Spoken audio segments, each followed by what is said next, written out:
नमस्कार। रीवा 24 के ताजा तरीन अंक के साथ मैं शैलेंद्र। सबसे पहले प्रमुख खबरें। रीवा पुलिस ने अंतर्राज्यीय चैन स्नैचिंग गिरोह का किया पर्दाफाश। पड़ोसी राज्य से ले आए गए आरोपी। सिटी कोतवाली पुलिस ने 7,000 के नामी बदमाश को किया गिरफ्तार। कई सालों से चल रहा था फरार। रविवार 25 अगस्त से हज यात्रा के लिए ऑनलाइन फॉर्म भरने की प्रक्रिया शुरू। सूफी मस्जिद घूगर में भरवाए गए फॉर्म। और जन्माष्टमी को लेकर जिले भर में होंगे कई बड़े आयोजन। क्या होगी जन्माष्टमी की पूजन विधि, जानने के लिए देखिए रीवा 24 न्यूज़ की खास पेशकश। इन खबरों सहित अन्य खबरें और विस्तार से।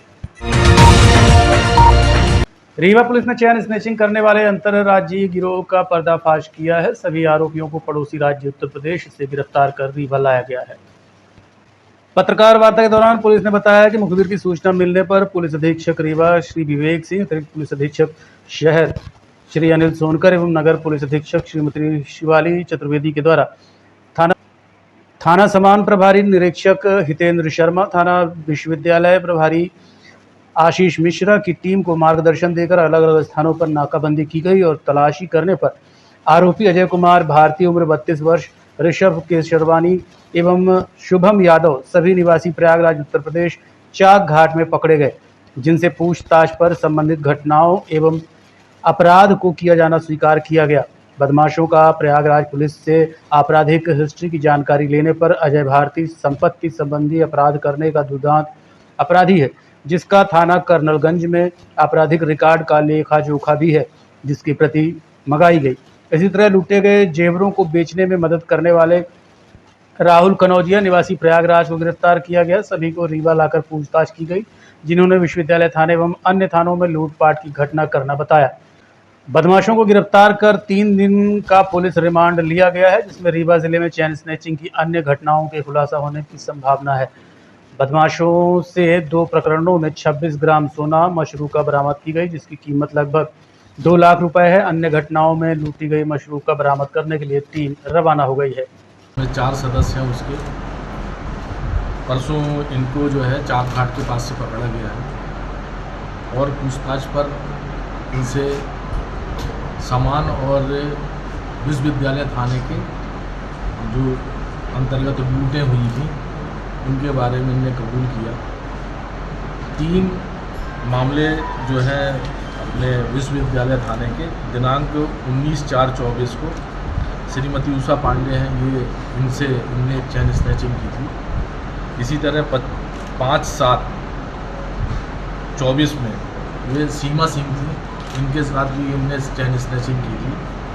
और तीसरी घटना जो है 7/8 को हुई है, इसी माह 7 तारीख को उनने शकुंतला त्रिपाठी मैडम है, इनके चैन को जो है झपट्टा मार करके छीन लिए गए। ये तीनों घटनाओं के बाद जो है पुलिस लगातार जो है इनके हुलियों को ले करके तलाश कर रही थी। सूत्र लगाए गए थे। लगातार 3 टीमें जो है इसमें वर्क कर रही थी, जिसमें विश्वविद्यालय थाना, समान थाना प्रभारी जो है उनकी अलग अलग टीम थी और साइबर की टीम अलग से लगी हुई थी। ये 3 टीमों ने लगातार मेहनत किया और उनके फुटेज को डेवलप करके अपने सूत्रों के साथ मिलाया। तब ये पता चला कि ये लोग प्रयागराज की तरफ से आते हैं और रैकी करके अपराध करके भाग जाते हैं। इनके साथ 3-4 लड़के आते हैं, 2 की गैंग में स्कूटी में ये रह करके और वारदात करते हैं और फिर आगे इनके साथ और लोग मिलते हैं जो अपना वेशभूषा बदल करके ये भाग जाते हैं।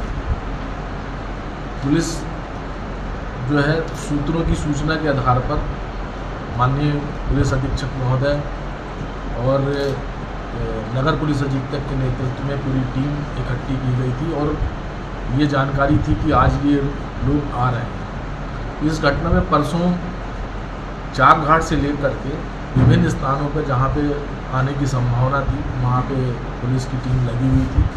चाक घाट में ये परसों पकड़े गए, जिसमें ये जो अपराधी है अजय कुमार भारती, ये प्रयागराज का रहने वाला है, मुट्ठीगंज प्रयागराज का, और एक ऋषभ केशरवानी, ये भी बघाड़ा का रहने वाला है, प्रयागराज जिले का। और तीसरा आरोपी जो है शुभम यादव, इनको पकड़ा गया। इनको पकड़ के जब पूछताछ की गई तो इलाहाबाद जो है अपना प्रयागराज है वहाँ पे राहुल कनौजिया करके लड़का मिला जो इनके सामान को गलाने में और बेचने में मदद करता था। उसको भी पुलिस ने पकड़ लिया। इसमें एक अनिल की भी तलाश है जो इनका एक खास सदस्य है जो इस तरह अपराध करता है। इनके आपराधिक इतिहास के बारे में पता लगाया गया कि ये किस तरह के अपराधी हैं। तो कर्नलगंज और अन्य थानों में इनके बहुत से मुकदमे कायम हैं जिसमें मारपीट है, 307 के मुकदमे कायम है, लूट के मुकदमे कायम है और छेड़छाड़ के मुकदमे कायम है। इनकी गैंग हिस्ट्री शीट भी बनी हुई है अपराध करने के लिए वहाँ पर, और इनसे लगातार पूछताछ की जा रही है। कल इनको गिरफ्तार करके न्यायालय पेश किया गया था। इसमें सामान खाने की भी घटनाओं को जो घटित हुई हैं उनमें भी इनका इन्वॉल्वमेंट है, इनकी संलिप्तता है। ये पूछताछ पर जानकारी हुई है, इसलिए इनका रिमांड भी लिया गया है। आगे इनसे और पूछताछ करने के कई मामले निकलने की संभावना है। इनके बताए हुए कब्जे से एक स्कूटी गाड़ी जो है जब्त की गई है और सोने का जो आभूषण है, 2 प्रकरणों में सोने का आभूषण, एक चैन मिली है इनसे और एक गला हुआ सोना है जिसका वजन जो है 16 ग्राम के आसपास का है। इन जब्त किए गए सोनों की कीमत जो है 2 लाख के आसपास की है और एक स्कूटी गाड़ी भी जब्त है जो लगभग 40,000 उसकी कीमत है। इनके कब्जे से जब्त किया गया है। अभी पुलिस के अभिरक्षा में है, पुलिस रिमांड में है। इनसे पूछताछ करके आगे भी कार्रवाई की जाएगी। एक पुलिस ऑलरेडी रीवा की जो है प्रयागराज में है और वो लगातार जो है वहाँ पे जो शेष बदमाश है उसकी तलाश में लगी हुई है और शीघ्र ही उसको पकड़ा जाएगा जिससे अन्य मामलों की मसरूका बरामद की जाएगी। सर, ये एटीएम फ्लैट के समान थाने में सिटी कोतवाली पुलिस ने 7,000 के नामी आरोपी को गिरफ्तार किया है। बताया जा रहा है कि पिछले कई वर्षों से आरोपी फरार चल रहा था। रीवा के सिटी कोतवाली पुलिस ने वर्षों से फरार चल रहे एक ऐसे आरोपी को गिरफ्तार किया है जिस पर 7,000 रुपए का नाम घोषित था।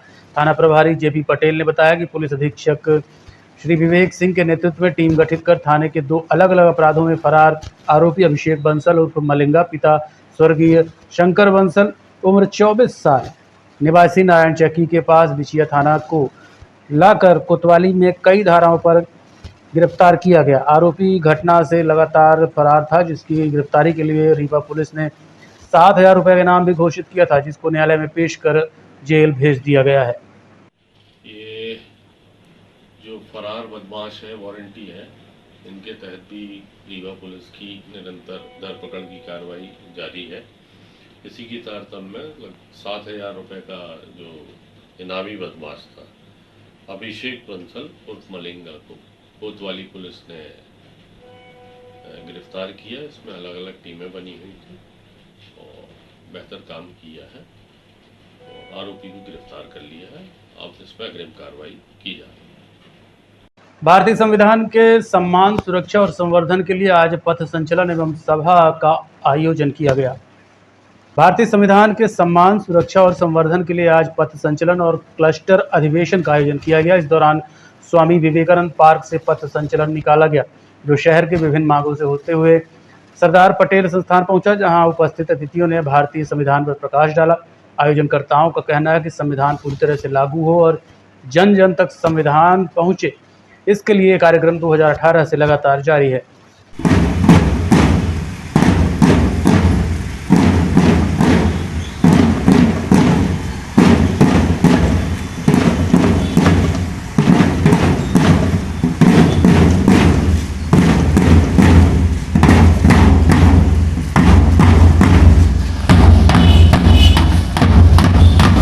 ये हमारा आज क्लस्टर अधिवेशन है। BS4 अभियान हमने 2018 से प्रारंभ किया हुआ था।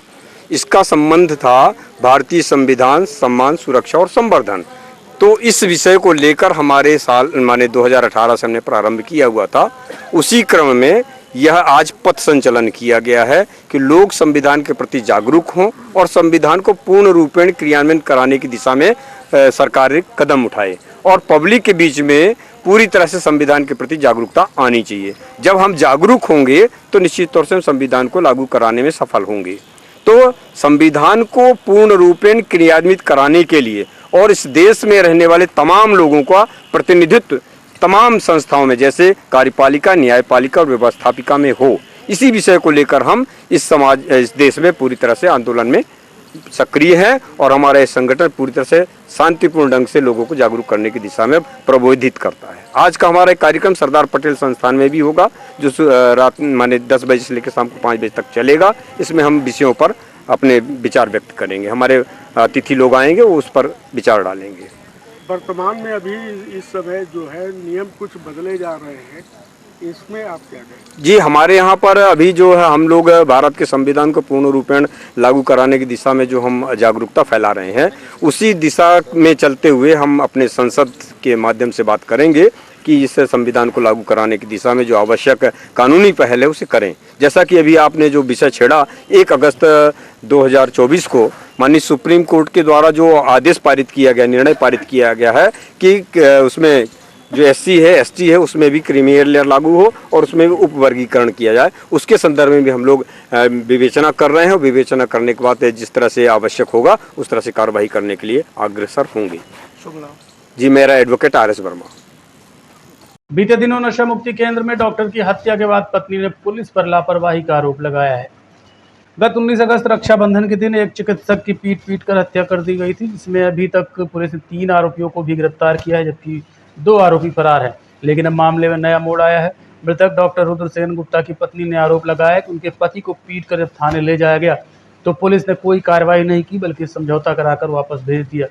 अगर समय पर उचित कार्रवाई की होती तो पति की जान बच जाती। उन्होंने कहा कि पुलिस ने जब समझौता करा दिया तो आरोपी एक बार फिर उनके पति को ले गए और उनके साथ जमकर मारपीट की। उन्होंने कहा कि आरोपियों ने उनके पति पर गलत इल्जाम लगाया है।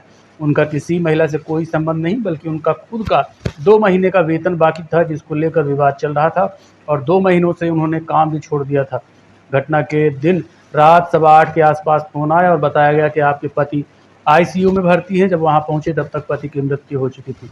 आप खुद सुनिए क्या कहना है मृतक की पत्नी का।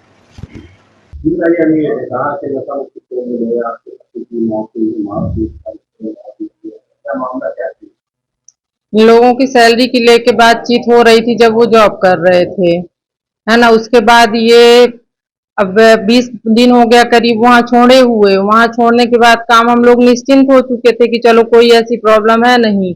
अब ये लोग साजिश करके शशांक तिवारी जो है, इनको रक्षाबंधन के दिन सुबह बुलाया कि मरीज देखने बैकुंठपुर हमको चलना है। ये घर से बता के यही चले गए। अब ये जब चले गए, हम लोग फोन में संपर्क करना चाहे, इनको फोन लग नहीं रहा था। अब वहां से ये लोग जैसे भी करके नशा मुक्ति केंद्र ले गए हो, मारपीट किए हैं। मारपीट करने के बाद थाने लेके गए एक औरत के साथ, उसके साथ छेड़छाड़ का आरोप लगाना चाहते थे। ये औरत प्रियंका तिवारी है, प्रसून तिवारी की वाइफ है ना। और वहाँ थाने ले जाके पुलिस वाले जब देखे, कंप्लेन करने गए ये लोग, तो पुलिस वाले कंप्लेन नहीं लिखे इन लोगों की। बोले उनको भी मारपीट किए हो, ऐसे एक तरफ का मामला हम नहीं लिखेंगे, है ना। ऐसा करके समझौता ये लोग किए। पुलिस वालों की ये गलती है कि उस टाइम पे ये एक पक्ष को अपने पास अगर बैठा लेते, है ना, और इलाज के लिए ले जाते तो शायद उनकी जान बच जाती। थाने से ले जाने के बाद दोबारा मारपीट की गई थाने से ले जाने के बाद। आपको पता चला कि आपके पति की मौत हो चुकी है? हमको हमारे पति के नंबर से 8:15 बजे रात में फोन आया कि संजय गांधी हॉस्पिटल में आपके हस्बैंड एडमिट हैं। तो हम बोले आप बोल कौन रहे हैं? तो बताया नहीं, जो कोई भी रहा होगा। हम कहे बात करवाइए। वो बोले ICU में एडमिट हैं, बात कैसे करवाएं, आप आ जाइए। फिर जब हम लोग वहां पहुंचे देखे तो वो मर चुके थे।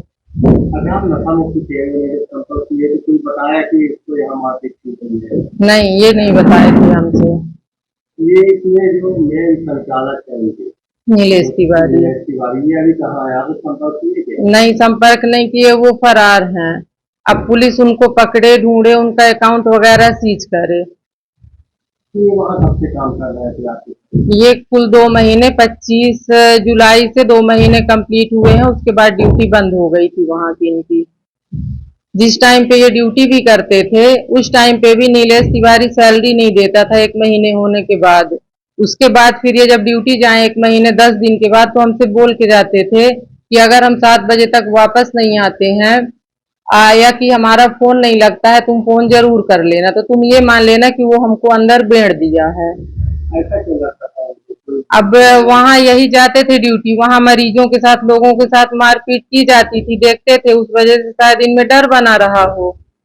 हम लोगों ने मना भी किया है कि छोड़ दो काम, पर बोले कि चलो हम काम किए हैं, हम अपनी सैलरी ले लें, फिर हम इसके बाद वहाँ काम छोड़ देंगे। अभी तो छेड़छाड़ी का आरोप लगा, क्या इनका तो कितना था? ऐसा कुछ नहीं था, सब झूठा आरोप है। ये प्रसून तिवारी जो है, जब वहाँ एडमिट था, ये हमारे हस्बैंड जब वहाँ जॉब करते थे, अंदर ये रहते थे डॉक्टर के हैसियत से पेशेंट के साथ में। वो प्रसून तिवारी अपने घर का नंबर दिया कि डॉक्टर साहब आप बोल दीजिए हमारे घर में कि हमको यहाँ से ये लोग छुड़ा लें, यहाँ मारपीट होती है, ऐसा ऐसा होता है। तो ये डॉक्टर साहब को जब उसने प्रसून तिवारी ने नंबर दिया, तो ये उसकी वाइफ से बात किए थे कि भाई वहाँ ऐसी ऐसी प्रॉब्लम है, तो आप वो सब ठीक हो चुके हैं, आप गलती नहीं करेंगे, आप वापस घर ले जाइए उनको। उसकी वाइफ जो जैसा हुआ वो 1-2 दिन में घर वापस लेके चली गई। एक आध दिन जब वो वापस प्रसून तिवारी घर आ गया, फिर भी हमारे हस्बैंड की उससे बात हुई है। बाकी ऐसा कोई भी काम नहीं था कि जो वो लोग लांछन लगा रहे हैं। रविवार से हज यात्रा के लिए ऑनलाइन फॉर्म भरने की प्रक्रिया शुरू कर दी गई। घुगर मोहल्ले के सूफी मस्जिद में हज पर जाने के लिए लोगों के फॉर्म भरवाए गए। पहले दिन 20 से ज़्यादा लोगों ने हज पर जाने के लिए फॉर्म भरा। 2025 के लिए हज यात्रा पर जाने की प्रक्रिया शुरू कर दी गई है और इसके लिए ऑनलाइन आवेदन भरे जा रहे हैं। रविवार को घुगर मोहल्ले में स्थित सूफी मस्जिद में वहीदुन्निसा मेमोरियल ट्रस्ट के माध्यम से हज पर जाने वाले लोगों के लिए फॉर्म भरवाए गए। हज पर जाने वाले लोगों को कोरोना गाइडलाइन का पालन करना होगा और दोनों वैक्सीन के डोज लगे होने ज़रूरी हैं। इस बार हज में कई बदलाव किए गए हैं। पहले जो सुविधा 70 वर्ष से ऊपर वालों को मिलती थी, वो 65 वर्ष से ऊपर वालों को मिलेगी। पहले हज पर जाने वाले पति पत्नी एक साथ रुक सकते थे, लेकिन इस बार उसमें बदलाव करते हुए पति पत्नी अलग रुकेंगे, महिला एक साथ और पुरुष एक साथ रुकेंगे। रविवार को पहले दिन 20 से ज़्यादा लोगों ने हज पर जाने के लिए फॉर्म भरा और करीब आधा सैकड़ा से ज़्यादा लोगों के फॉर्म भरे जाने की उम्मीद है। देखिए, वहीदुन्निसा मेमोरियल ट्रस्ट की तरफ से ये 2002 से लेकर लगातार हाजियों के फॉर्म भरने से लेके आखिरी तक जो कार्रवाई की जाती है वो पिछले 23-24 साल से लगातार चल रही है। इस बार हज कमेटी के द्वारा थोड़ा सा नियमों में बदलाव किया गया है। वो सबसे बड़ा बदलाव ये है, पहले जो सुविधा 70 प्लस वो सुविधा अब 70 प्लस से ना लेकर 65 प्लस पे हो गई है। और दूसरी ये है, पहले अगर हस्बैंड वाइफ जा रहे हैं तो पहले एक साथ एक कमरे में रहते थे। अभी इसमें ये बदलाव ये हुआ है कि आमने सामने रहेंगे या अगल बगल रहेंगे, लेकिन लेडीज़ एक साथ रहेंगी और जेंट्स एक साथ रहेंगे। ये बदलाव है, बाकी कोई ख़ास नहीं है।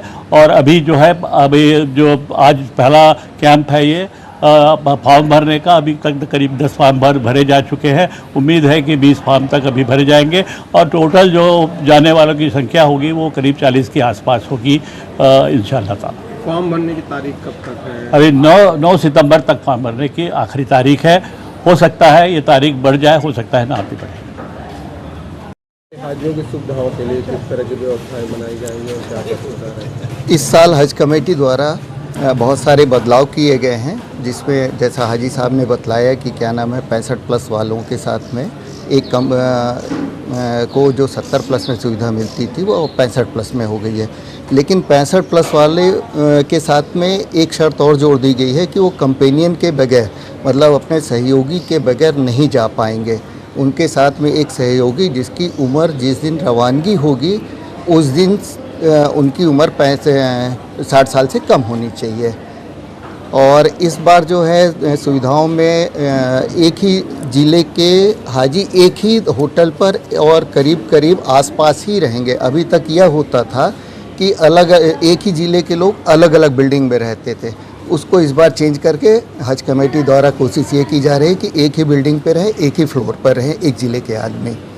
इसके अलावा जो है अभी जो इनके एम्बार्केशन थे वो थोड़े से बढ़ाने की कोशिश की जा रही है हज के पूरे हिंदुस्तान में। अब उसमें कितना एम्बार्केशन का चेंजेज आता है ये अभी क्लियर नहीं हुआ है, लेकिन ये हज कमेटी की तरफ से एक प्रयास होगा। मतलब फॉर्म भरने की 14 अगस्त से स्टार्ट है और 9 सितंबर तक फॉर्म भरे जाएंगे। लगभग अभी 10 फॉर्म भरे गए हैं और उम्मीद है कि लगभग 20 से 25 फार्म आज हो सकता है कि भर जाए और टोटल फार्म लगभग 30 से 35-40 की लगभग उम्मीद है कि भरे जाएंगे। यहाँ पे किस तरह की व्यवस्था है? यहाँ तो बहुत अच्छी व्यवस्था पूरी है, एक ही छत के नीचे पूरा मतलब में ऑनलाइन फॉर्म भरे जा रहे हैं, ब्लड टेस्टिंग का रिपोर्ट यहीं पर दी जा रही है और पूरी व्यवस्था मतलब पूरा A to Z मतलब पूरा काम एक ही। हाँ जी। आगामी 26 अगस्त को हनुमान मंदिर सब्जी मंडी में श्री कृष्ण जन्माष्टमी पर्व मनाया जाएगा।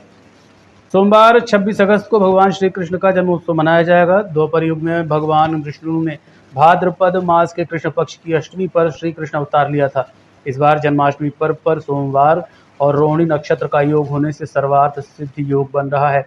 इस योग में किए गए पूजा पाठ अक्षय पुण्य देते हैं। इस बार जन्माष्टमी के दिन शहर में कई कार्यक्रम आयोजित होंगे। हर वर्ष की भांति इस वर्ष भी हनुमान मंदिर सब्जी मंडी में भगवान श्री कृष्ण जन्मोत्सव बड़े ही धूमधाम के साथ मनाया जाएगा। मंदिर के प्रधान पुजारी श्री जगदीश शास्त्री द्वारा बताया गया, श्री कृष्ण जन्मोत्सव के दौरान मंदिर में जागरण महोत्सव के रूप में रीवा शहर के मुकेश ऑर्केस्ट्रा टीम के कलाकार अपने भजनों की प्रस्तुतियां देंगे। जन्मोत्सव में शामिल होने के लिए मंदिर के प्रधान पुजारी और सभी आयोजकों ने आम जनमानस से पहुंचने की अपील की है। तो इस जन्माष्टमी कैसे करें, भगवान कृष्ण की पूजा अर्चना और क्या है विधि, इस बारे में विस्तार से जानकारी दे रहे हैं ज्योतिषाचार्य डॉक्टर संदीप शुक्ल। 26 तारीख को जन्माष्टमी है और 26 तारीख जो है बहुत शुभ दिन है और इसी दिन जो है जन्माष्टमी को मनाना चाहिए। इस दिन जो है भाद्रपद की अष्टमी जो है पड़ रही है और साथ में जो है रोहिणी नक्षत्र पड़ रहा है, रोहिणी युक्त है और वृष राशि है। भगवान कृष्ण जब पैदा हुए थे तो उनकी वृष राशि थी और साथ में रोहिणी नक्षत्र था, रोहिणी नक्षत्र में वो पैदा हुए थे और इस दिन जो है सर्वार्थ सिद्ध योग भी पड़ रहा है। तो सर्वार्थ सिद्ध योग पढ़ने का सब जो है मंगलमय जो है जन्मोत्सव होगा, तो जिससे कि लोगों का कल्याण होगा। तो भगवान कृष्ण के जीवन की लीला को जो है समझना चाहिए और कृष्ण व्रत जो है कार्य करने चाहिए जिससे कि आपको लाभांश की प्राप्ति हो। भगवान कृष्ण का जीवन जो है बहुत कष्टप्रद था और अंत तक जो है वो कष्टप्रद रहा, लेकिन वो जो भगवान विष्णु के 8वें अवतार थे, 16 कलाओं से युक्त थे और सबसे पूर्ण अवतार भगवान विष्णु का कृष्ण अवतार ही माना जाता है।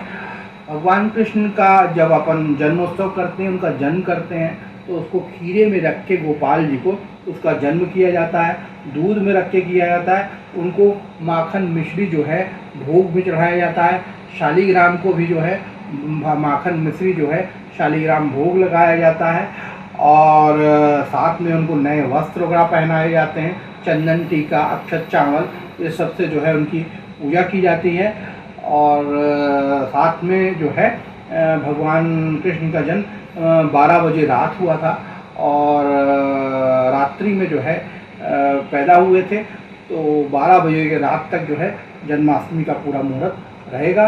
अतः इसको हर्षोल्लास के साथ मनाएं और साथ में जो है कृष्ण की जो लीला थी कि दुर्योधन के मेवा त्यागे और विदुर के घर जो है साग खाई, तो इसी तरह के जीवन को जीने की कोशिश करें और कृष्ण जन्मोत्सव की बधाई हो। देखते रहिए Rewa 24 news city cable network. मिलते हैं छोटे से ब्रेक के बाद। हड्डी जोड़ एवं रीढ़ रोग तथा स्त्री रोग एवं प्रसूति रोग का इलाज एक ही छत के नीचे। विघ्नहर्ता hospital and trauma centre, hotel landmark के पास, रतहरा, रीवा। डॉक्टर संतोष सोनी, पूर्व चिकित्सक, बॉम्बे हॉस्पिटल, मुंबई। हड्डी जोड़ एवं रीढ़ रोग विशेषज्ञ, छोटे चीरे एवं दूरबीन विधि द्वारा हाथ तथा पैर की हड्डियों का ऑपरेशन। गठियाबात, जटिल एवं बिगड़े हुए फ्रैक्चर का बेहतर इलाज करते हैं डॉक्टर संतोष सोनी। विघ्नहर्ता हॉस्पिटल ट्रॉमा सेंटर में ही स्त्री एवं प्रसूत रोग विशेषज्ञ डॉक्टर शैलजा सोनी भी उपलब्ध हैं, जिनकी देखरेख में नॉर्मल डिलीवरी, सिजेरियन ऑपरेशन एवं बच्चेदानी से संबंधित ऑपरेशन की बेहतर सुविधा। संतानहीन दंपत्ति तत्काल संपर्क करें। विघ्नहर्ता hospital and trauma centre, hotel landmark के पास, रतहरा, रीवा। सुविधाजनक एवं सफल इलाज हेतु आज ही संपर्क करें। विघ्नहर्ता hospital and trauma centre, hotel landmark के पास, रतहरा, रीवा। मोबाइल नंबर 7828781983 अथवा 8462956774 पर। Pentium point group of institutions BCI, PCI, AICTE नई दिल्ली व उच्च शिक्षा मध्य प्रदेश शासन द्वारा मान्यता प्राप्त तथा APSU रीवा और RGPV भोपाल से संबद्ध Pentium point group of institutions. हमारे यहाँ नियमित पाठ्यक्रमों में law courses BA LLB, LLB, LLM, BCom LLB, BBA LLB, management courses MBA, IT, finance, marketing, HR, BBA, pharmacy courses D pharmacy, B pharmacy, pharmacy के अलावा BA all group, BBA, BCA, BCom, BSc, CS, PCM, BSc, CPZ, BSc biotech, MSc physics, chemistry, computer science व biotech, MA history, sociology, economics, MCom, MSW, PGDCA उपलब्ध हैं। सन 2002 से लगातार आपकी सेवा में तत्पर Pentium point group of institutions. हमारे यहाँ उपलब्ध सुविधाएं hi-tech infrastructure, highly qualified and experienced faculties, free bus facility for separate boys and girls, 500 computers with high-tech computer lab, AC auditorium, research level biotech lab, free e-library and e-journals। तो हमारा पता याद रखें, हमारा हेड ऑफिस है 24 हेडगेवार नगर, college चौक, रीवा। हमारे college campus हैं Karahiya Simaria road, Rewa और हरदी सिमरिया रोड, रीवा। अधिक जानकारी के लिए हमें इन नंबर्स पर संपर्क करें। अपने बच्चों के उज्जवल भविष्य के लिए संपर्क करें Pentium point group of institutions. अपने पुत्र की दीर्घायु के लिए आज महिलाओं ने हर्षट व्रत रखा और पूजा अर्चना कर प्रसाद वितरण किया। हर्षट को लेकर कल से ही तैयारी शुरू हो गई थी। बघेलखंड में हर्षट का त्यौहार बड़े ही हर्षोल्लास के साथ मनाया जाता है। इसमें छिवला जारी को मिट्टी के तालाब बनाकर उसमें गाड़ा जाता है और फिर भगवान की पूजा की जाती है। इस दौरान हर्षट कथा का पाठ भी किया जाता है, जो अधिकतर महिलाएं करते हैं, लेकिन कहीं कहीं आचार्यों के माध्यम से भी पूजा पाठ करवाई जाती है। मुख्य रूप से इस व्रत का आशय अपने पुत्र की लंबी उम्र एवं मंगल कामना के लिए किया जाता है। कल से ही महिलाएं इस त्यौहार की तैयारी में जुट गई थीं और सभी आवश्यक सामग्रियां खरीद ली गई थी। वहीं आज विधिवत पूजन करके प्रसाद वितरण किया गया। राजा दशरथ रे कौशल्या तुम्हारी भागत। आज के अंक में इतना ही। देखते रहिए रीवा 24 न्यूज़। नमस्कार।